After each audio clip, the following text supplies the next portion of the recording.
প্রিয়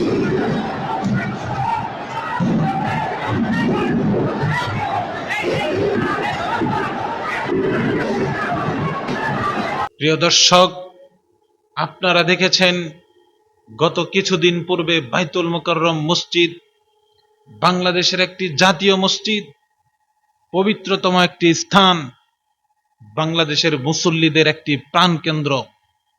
এই বাইতুল মুকাররম জামে মসজিদটা রণক্ষেত্রে পরিণত হয়েছিল।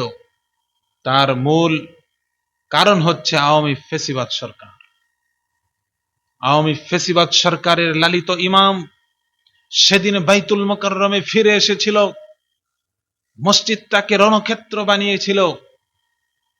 সে তার নিজের মাদ্রাসার ছাত্রদেরকে দিয়ে সাধারণ মুসল্লিদেরকে পিটাই করেছে। এদেশের ইসলাম ধর্মের উপর সে কালিমা লেপন করেছে। এদেশের আলেম সমাজের উপর সে কালিমা লেপন করেছে।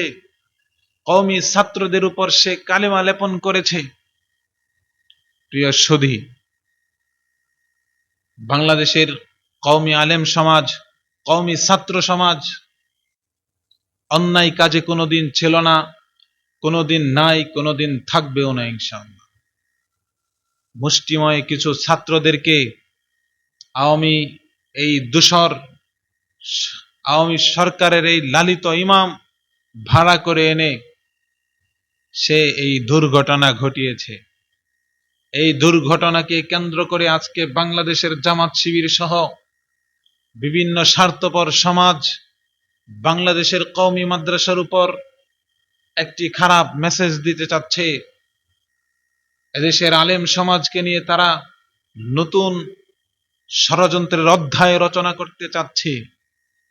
অতএব আপনারা চোখ কান খোলা রাখবেন, এদেরকে প্রতিহত করবেন।